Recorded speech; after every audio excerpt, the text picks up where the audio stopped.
रमज़ान अल मुबारक, बरकतों, रहमतों और मग़फ़िरत का महीना। तारुफ़ी हिस्सा। ज़रा सोचें, अगर आपको बताया जाए कि साल में एक महीना ऐसा आता है जिसमें जन्नत के दरवाजे खोल दिए जाते हैं, जहन्नम के दरवाजे बंद कर दिए जाते हैं, शयातीन को जकड़ दिया जाता है, और एक रात ऐसी आती है जो 1000 महीनों से बेहतर है, क्या आप उस महीने को आम महीनों की तरह गुजारेंगे? वो महीना है रमज़ान उल मुबारक। रमज़ान क्या है? रमज़ान इस्लामी कैलेंडर का 9वां महीना है। इसी महीने में कुरान नाजिल हुआ। अल्लाह ताला कुरान में फरमाता है कि रमज़ान वो महीना है जिसमें कुरान लोगों की हिदायत के लिए नाजिल किया गया। रोज़ा इस्लाम के 5 अरकान में से एक रुकन है, जैसा कि सही अहादीस में आया है, जैसे सही अल बुखारी और सही मुस्लिम में जिक्र मिलता है। रमज़ान की फजीलत। रसूलुल्लाह सल्लल्लाहु अलैहि वसल्लम ने फरमाया, जब रमज़ान आता है तो जन्नत के दरवाजे खोल दिए जाते हैं और जहन्नम के दरवाजे बंद कर दिए जाते हैं। सोचें, अल्लाह हमें मौका दे रहा है, नए सिरे से जिंदगी शुरू करने का मौका। रोजे का असल मकसद क्या है? क्या सिर्फ भूखा प्यासा रहना?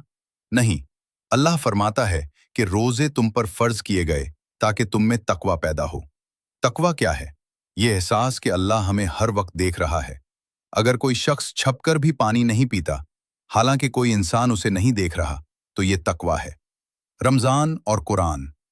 रमज़ान कुरान का महीना है। इसी महीने में पहली वही नाजिल हुई रसूलुल्लाह सल्लल्लाहु अलैहि वसल्लम पर, जो कि मोहम्मद हैं। हज़रत जिब्राईल अलैहिस्सलाम हर रमज़ान में नबी सल्लल्लाहु अलैहि वसल्लम के साथ कुरान का दौर करते थे। सवाल ये है, हमारा रमज़ान कुरान के साथ कितना जड़ा हुआ है? क्या हमने रोज़ाना तिलावत का वक्त मुकर्रर किया है? लैलतुल क़द्र, 1000 महीनों से बेहतर रात। रमज़ान के आखिरी अशरे में एक रात आती है, लैलतुल क़द्र। ये रात 1000 महीनों से बेहतर है, यानी तकरीबन 83 साल से ज़्यादा इबादत का अज्र। फरिश्ते ज़मीन पर उतरते हैं, रहमत बरस रही होती है, दुआएं कबूल हो रही होती हैं। क्या हम इस रात को सोने में गुजार देते हैं? रमज़ान हमें क्या सिखाता है? सब्र, शुक्र, गरीबों का एहसास, नफ्स पर कंट्रोल, इबादत की आदत। रमज़ान एक ट्रेनिंग कैंप है। अगर रमज़ान के बाद भी हमारी नमाज, कुरान, अखलाक बेहतर न हो, तो हमें सोचना चाहिए कि हमने रमज़ान से क्या हासिल किया। आम गलतियाँ।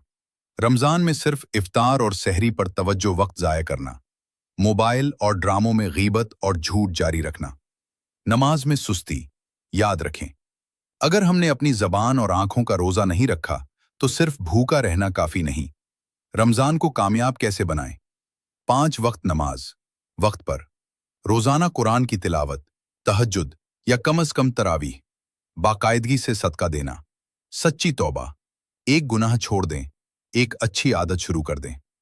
इख्तितामी पैगाम। शायद ये हमारा आखिरी रमज़ान हो। कितने लोग पिछले साल हमारे साथ थे, आज वो कब्रों में हैं। हम नहीं जानते अगला रमज़ान देखेंगे या नहीं। तो क्यों ना इस रमज़ान को अपनी ज़िंदगी का बेहतरीन रमज़ान बना दें।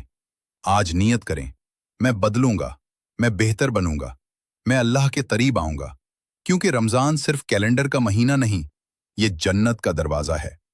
सब्सक्राइब करें।